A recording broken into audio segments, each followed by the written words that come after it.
Hi! Hello! నమస్తే friends అందరూ ఎలా ఉన్నారు? నేనైతే చాలా చాలా బాగున్నాను. అందరూ బాగుండాలి, ఆరోగ్యంగా ఉండాలని ఆ దేవుడిని మనస్ఫూర్తిగా కోరుకుంటున్నానండి. ఒక సిస్టర్ అయితే మనకి మెసేజ్ చేశారండి. ఇలాగ స్టిచెస్ దగ్గరైతే చిన్న పెయిన్ అట్లా వస్తుందక్క, ఏం చేయమంటారు? ఇప్పుడు 20 డేస్ అవుతుంది నాకు డెలివరీ అయ్యి. అయినా గూడా పెయిను చిన్న లైట్‌గా తగులుతుందక్క అనేసి అంటున్నారు. ఏమైనా ప్రాబ్లమ్ అవుతదా? మీకేం స్టిచెస్ వేశారు? ఏంటి అక్క అని చెప్పేసి అడిగింది తను. ఈ వీడియోలో అయితే ఇన్ఫర్మేషన్ మీతో షేర్ చేస్తానండి. నాకు తెలిసినంత వరకు నాకు జరిగిందైతే మీతో నేను షేర్ చేసుకుంటాను. ఎక్కడైనా తప్పుంటే మాత్రం కామెంట్ చేయండి. ఇదైతే ట్యూస్‌డే నైట్ వీడియో అండి. ఇంకా ఈవినింగ్ అయితే దేవుడి దగ్గర సామాన్లన్నీ తీసేసి అవైతే తోమడానికి రేపు మార్నింగ్‌కి రెడీ చేసి ఉంచుకున్నానండి. ఇంక ఇక్కడైతే మట్టి ప్రమిదల్లో అయితే దీపం వెలిగించుకుంటున్నాను. సో, దేవుడి సామాన్లు కొంచెం తక్కువగా ఉంటాయి నా దగ్గర, అందుకోసమని చెప్పేసి మట్టి ప్రమిదలనైతే వాడేస్తున్నాను. ఇంకా ఇక్కడ దేవుడి దగ్గర ఒకటి పెట్టేసిన తర్వాత బయట ఇంటి దగ్గర ఒకటి పెడదామనైతే ఆ 2 దీపాలనైతే వెలిగించుకున్నానండి. ప్రసాదం అట్లా ఏం పెట్టలేదు. జస్ట్ దీపం మాత్రమే వెలిగించేసి వచ్చేసాను. ఇంకిక్కడైతే మష్రూమ్ కర్రీ చూపించాను గదండీ! ఏం షూట్ చేయలేదు రెసిపీ మాత్రం. నార్మల్‌గా కర్రీలాగే చేసేస్తున్నాను. ఎందుకంటే అప్పటికి చాలా టైం అయిపోయింది. మా వారైతే ఆకలంటున్నారని చెప్పేసి ఇంకా కర్రీ అయితే వెంటనే వండేసానండి. మష్రూమ్ కర్రీతో అయితే చపాతీ అట్లా చేద్దాం అనుకున్నాను. కానీ చపాతీ చేసేంత టైం లేదు. మా వారు ఆకలంటున్నారు కదా అని చెప్పేసి ఒక సైడ్ అయితే రైస్ పెట్టేసాను. ఒక సైడ్ అయితే కర్రీ చేస్తున్నానండి. ఈలోపైతే అసలు ఈవినింగ్ అయిపోయింది కదా! దోమలు విపరీతంగా తినేస్తున్నాయండి. అసలు గ్యాప్ ఇవ్వట్లేదు. ఇలా జస్ట్ తలుపు తీసేసరికి చాలు ఇంక వచ్చేస్తున్నాయి. నైట్ అంతా నిద్ర కూడా పట్టనివ్వట్లేదండి. నెట్ దోమల నెట్ వేసుకున్నా గూడా ఇంక అన్ని దోమలుంటున్నాయండి. బ్యాట్‌తో కొట్టినా, నెట్ వేసినా. గుడ్ నైట్ అయితే వాడట్లేదు. పిల్లలు ఉంటున్నారు కదా అని చెప్పేసైతే గుడ్ నైట్ అయితే తీసుకురావట్లేదండి. ఇంకా నెట్టు అలాగే బ్యాట్ మాత్రమే వాడుతున్నాను. ఒక సైడ్ అయితే వాషింగ్ మిషన్ రన్ అవుతుందని చెప్పేసి తలుపులైతే తీసేసి ఉంచానండి. ఇంక అది అయిపోయిందని చెప్పేసి క్లోజ్ చేసేస్తున్నాను డోర్సు. జస్ట్ ఇలా తలుపు తీస్తే చాలు విపరీతంగా వచ్చేస్తున్నాయి ఇంట్లోకి దోమలు. ఇంకిక్కడైతే కర్రీ అయితే దగ్గరికొచ్చేసిందండి. ఇంక రైస్ తినేసైతే అట్లా మేము బయటికైతే వెళ్దాం అనుకున్నాము. ఎందుకంటే మేము మా వారు రాగానే భోజనం చేసేస్తాం కదా! 7 ఆ టైంకలా ఫినిష్ అయిపోద్దండి మా డిన్నర్ అనేది.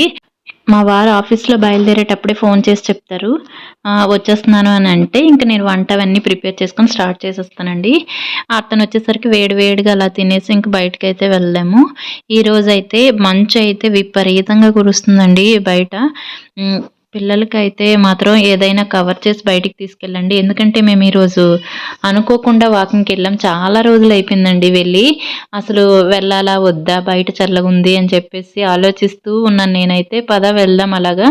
ఇంకా ఎన్ని రోజులయిపోయిందో గదా! అనేసంటే మాకు ఇంట్లో అలా ఉండి మైండ్ రిలాక్స్ అవ్వట్లేదు అనేసి అన్నాను. అందుకోసమని తీసుకెళ్తాను పద అయితే అనంటే, మేము ముగ్గురం కలిసి తినేసిన తర్వాత అయితే అలా బయటికెళ్ళామండి. ఈలోపైతే పాలంకులుంచారని జెప్పేసి పాలవన్నీ గూడా తీసుకొనైతే ఇంట్లో పెట్టేసి సామాన్లేమీ తోమలేదండి. ఇంక అట్లనే వెళ్ళిపోయాము బయటికి. అందరికీ శీతాకాలం, వర్షాకాలం అలాగ ఇష్టమైతది. నాకైతే మాత్రం వేసవికాలమే ఇష్టమండి. ఎంత ఒక్కలోనైనా ఉండగలను కానీ చలికి అయితే మాత్రం తట్టుకోలేను నేనస్సలు. వీళ్ళు నాలాగే ఉంటారేమోననుకుని స్వెటర్‌లేస్తాను పదండ్రా అంటే, స్వెటర్‌లొద్దులే మమ్మీ అని చెప్పేసి అంటుంది తను. ఇంకా వాళ్ళైతే తిరుగుతున్నారు. ఆడుకుంటూ సైకిల్ కొంతసేపయితే తొక్కుకున్నారు. మేమిద్దరం కూడా ఒక 2 రౌండ్లు అట్లా వేసేసి ఇంటి దగ్గరికొచ్చిన తర్వాత ఇక్కడ కొంతసేపు ఇలా నడిచామండి. ఒక హాఫ్ ఎన్ అవర్ అలాగా మాట్లాడుకుంటూ. షేర్ మార్కెట్‌లో అవన్నీ పడిపోయావంట. మా వారైతే డీలా పడుతున్నారు. మేమేం ఇన్వెస్ట్ చేయలేదులెండి. కానీ షేర్ మార్కెట్ బాగా పడిపోయిందనైతే అంటున్నారు. ఇంకా బంగారం రేటు కూడా పడిపోద్ది అనేసైతే చెప్తున్నారు నాకు.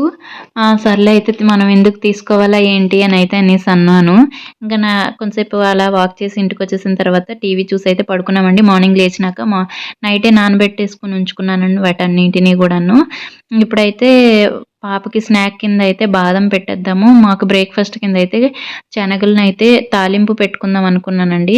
క్యారెట్టు, ఉల్లిపాయలు అట్లా వేసుకొని తినేద్దాం అనుకున్నాను ఉడకబెట్టేసుకున్న తర్వాత. కానీ మా వారికైతే కొద్దిగా చల్లగా ఉంది కదా వాతావరణం అంతా, కొంచెం స్పైసీ అట్లాగనే తినాలనిపిస్తుందని చెప్పేసి వాటికైతే తాలింపు పెట్టేసాను. స్నాక్ కిందయితే ఈరోజు ఆ బాదంతో పాటు కొద్దిగా చీజ్ వేసి పాప్‌కార్న్ అయితే చేశానండి పాప కోసం. చీజ్ వేస్తే అయితే టేస్ట్ చాలా బావుంది. మా వారి కోసము, నా కోసం ఓట్స్ అలాగే శనగలు తాలింపు అండి. ఈరోజు బ్రేక్‌ఫాస్ట్ కింద మేమైతే ఈ రెండే తీసుకున్నాము. పాపకి స్నాక్ అలా పెట్టేసిన తర్వాత వాళ్ళకైతే రైస్ పెట్టేసాను. రైస్ తినిపించేసి అయితే స్కూలుకి పంపించేసామండి. హాయ్ అండి. ఒక సిస్టర్ నాకు మెసేజ్ చేశారు. అక్క డెలివరీ అయ్యి 20 డేస్ అవుతుంది. అయినా కూడా నాకు స్టిచెస్ అనేవి కొద్దిగా పెయిన్ అట్లా వస్తున్నాయి అక్క. ఏంటి ఏమైనా ప్రాబ్లమా? అనేసి అడిగారు. నేనేమి డాక్టర్‌ని కాదండి ఫస్ట్ ఆఫ్ ఆల్. అయినా గూడా నాకు తెలిసింది నా డెలివరీ ఎక్స్‌పీరియన్స్ మాత్రమే నేను మీతో షేర్ చేస్తున్నాను. జెన్యూన్‌గా షేర్ చేస్తున్నాను. నేను ఎక్కడ తెలుసుకొని చేయట్లేదు. నా డెలివరీ అయినప్పుడు నాకు చాలా క్యూరియాసిటీగా ఉండే. అప్పుడు మాత్రం నేను డాక్టర్‌ని ప్రతీదీ గూడా పిన్ టు పిన్ అడిగి తెలుసుకొని నాకు తెలిసింది నేను మీతో షేర్ చేస్తున్నాను. నాకైతే ఫస్ట్ ఆఫ్ ఆల్ సిజేరియన్ అయిందండి. జిప్ టైపు స్టిచెస్ వేశారు. జిప్ టైపు స్టిచెస్ ఏంటి అంటే మనకి లోపల నుండి వేసుకొనొస్తారు కాబట్టి పెద్దగా ప్రాబ్లమ్ ఉండదు. ఒకప్పుడంటే స్టిచెస్ అనేవి నిలువు కోత ఉండి ఇట్లా వేసుకుండేవారు. అప్పుడు ఆళ్ళకేంటంటే కూర్చోవటానికి కానీ, నిల్చోవటానికి కానీ చాలా ఇబ్బంది పడేవారు చాలా రోజుల వరకు. ఇప్పుడు అలాంటి ప్రాబ్లమ్ ఎవ్వరికీ లేదండి. మనకి అడ్డుకోతే యేస్తున్నారు.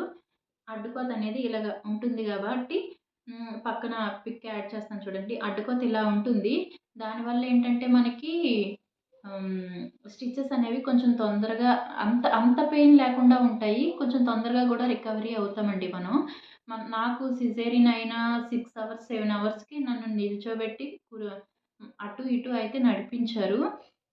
ఎందుకు అనంటే, అలా వెంటనే నడిస్తే స్టిచెస్ మీద మనకి మత్తు ఇస్తారు గదండీ! ఒక 7 అవర్స్ వరకు అది అలానే ఉంటుంది కాబట్టి, పెద్దగా ఆ మత్తు వదులుతూ ఉండేటప్పుడు మాత్రమే మనకి పెయిన్ ఒస్తూ ఉంటుంది. ఆవిడలా అబ్జర్వ్ అయిపోయినా ఏం కాదు, ఎలాంటి ప్రాబ్లమ్ అయితే ఉండదు. మనకి స్టిచెస్ ఎన్ని రోజుల వరకు ఉంటాయి అక్క అని అడిగారు కదా! స్టిచెస్ అనేవి మనకి ఒక పెయిన్ అనేది 3, 4 మంత్స్ వరకు ఉంటుందండి. లైట్‌గా చీమ కుట్టేటట్టు మాత్రమే ఉంటుంది.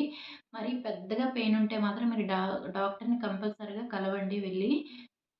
చీమ కుట్టినట్టు ఉంటే మాత్రం అది ఎవరికైనా ఉంటుంది కాబట్టి పెద్ద ప్రాబ్లమ్ అయితే ఉండదు.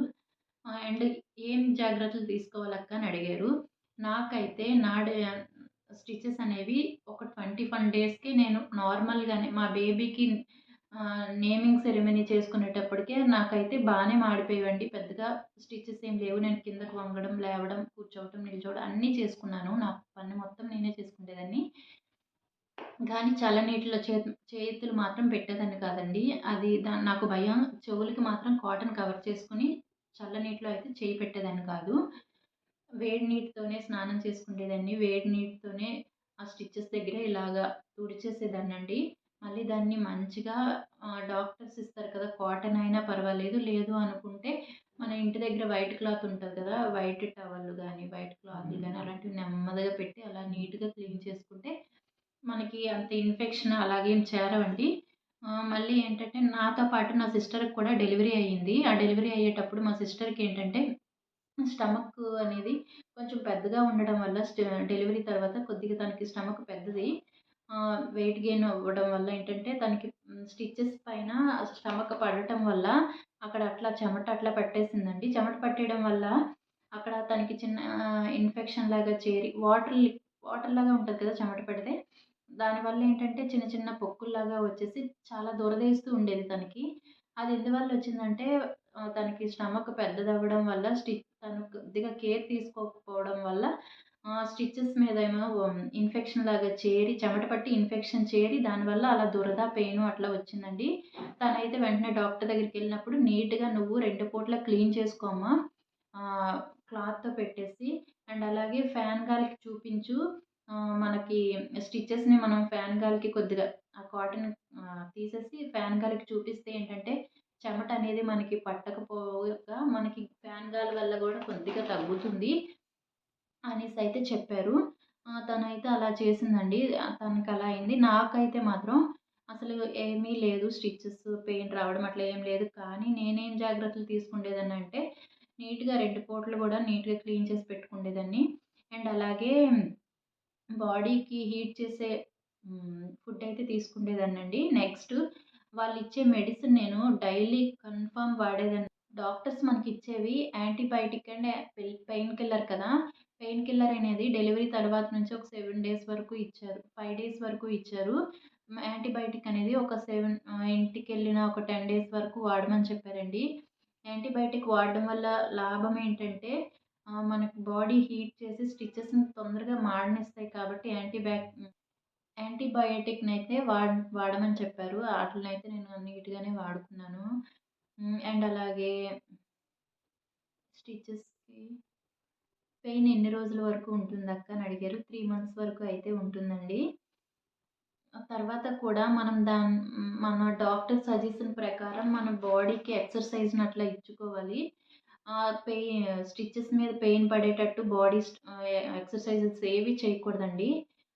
ఆఫ్టర్ 3, 4 మంత్స్ నియర్లీ 6 మంత్స్ ఆ తర్వాత ఎలాంటి ఎక్సర్‌సైజ్ చేసినా కొద్దిగా ప్రాబ్లమ్ ఉండదు. అంతకుముందు మాత్రం పొట్టకి సంబంధించిన ఏ ఎక్సర్‌సైజెస్ చేయకండి. నార్మల్‌గా వాకింగు, ఇంట్లో కొద్ది కొద్దిగా పనులు చేసుకోవడం అలాంటివి చేసుకున్న పెద్ద ప్రాబ్లమ్ అయితే ఏమనిపియదు. స్టిచెస్ మాడడానికి మెయిన్‌గా అంతేనండి నాకు తెలిసినంత వరకు స్టిచెస్ పెయిన్ ఏమైనా 3 మంత్స్ వరకు ఉంటుంది. కంగారు పడాల్సిన అవసరం అయితే లేదు. ఇందులో నేనేమైనా తప్పు చెప్పుంటే నన్నైతే క్షమించండి. అండ్ అలాగే ఏమైనా రాంగ్ చెప్తే మాత్రం నాకు కంపల్సరీగా ఒకసారి చెప్పండి. తెలుసుకుంటాను నేను గూడాను. ఇంక అంతేనండి ఈ video. That's enough today video. By bye guys.